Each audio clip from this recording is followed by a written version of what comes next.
So recently, I've had a lot of people asking about my amp setup because, it does good damage. But here's the thing about amp damage. The amp itself, in my case, the Disco Meiotic Combambulator, actually plays a relatively small part in how much damage you will do. The most important thing about the amp is its crit chance, which is why my amp has a 50% crit chance on the primary and 40% crit chance on the secondary. The parts for the Disco Meiotic Combambulator, by the way, are the Certus Brace, the Sharkson Scaffold, and the Round Prism. So this amp would either be referred to as a 4-2-7 if you go from Prism to Brace, or 7-2-4 if you go from Brace to Prism. I've heard people number these either way. Now, if you don't know what these numbers mean, it's basically just the order of release of the parts. That's all it is. The most important part of this amp is the Certus Brace, as that's what adds 20% extra crit chance. The other parts are mostly personal preference, though some parts are of course better than others. And honestly, if you want to min-max your amp, you shouldn't be looking at me and you should be looking at the guys that min-max Tridalon runs. So that's the amp. Now let's talk about the arcanes, which add quite a bit of damage to your amp. So I run Virtuous Strike, which on a critical hit gives you a 20% chance for 80% extra crit damage for 4 seconds. This is the first reason why crit is important.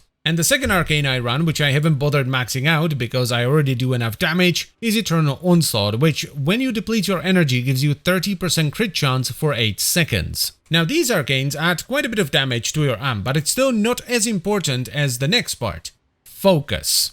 Specifically the Madurai Focus School. Because even if you have a maxed out amp, you're still going to be doing relatively low damage if you're not using Madurai, because in Madurai you get Phoenix Talents for 30% operator damage, Power Transfer for 100% amp crit damage for 20 seconds when you switch to an operator, and Void Strike, which makes your first ability consume all your operator energy, but in return you get 10% extra damage for every percentage of energy consumed for 8 seconds. This is the thing that takes your amp from doing, that was kind of okay kind of damage, to, dude, what was that kind of damage? This is the kind of damage I'm talking about, by the way. We jump into Operator, trigger Void Strike, and then start critting the Guntalist for 5k, stripping its shields almost instantly. Whereas here, where I deliberately didn't use Void Strike, you can see that my amp only crits for about 714 damage. So it is an absolutely massive difference. And I think it's what most people that are always asking about amp setups don't know about, or don't use it enough, or don't realize how much of a difference it makes. This was actually the case with me as well. For the longest time, I was trying out different amp setups and I was always just like,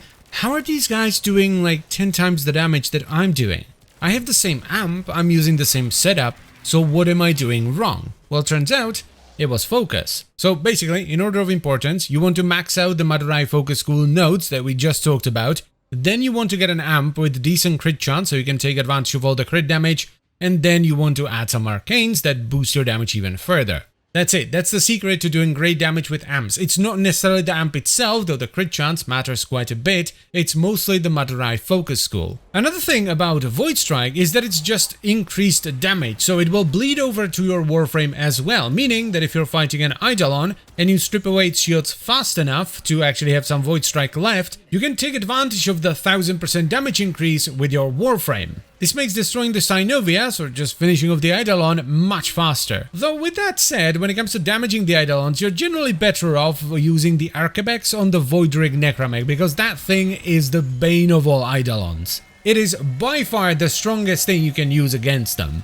And that is pretty much it for the video, so I thank you very much for watching. As always guys, hope you've enjoyed the video and found it helpful. If you'd like to support the channel, you can check out the memberships and stuff down below, and I will see you next time. Bye bye.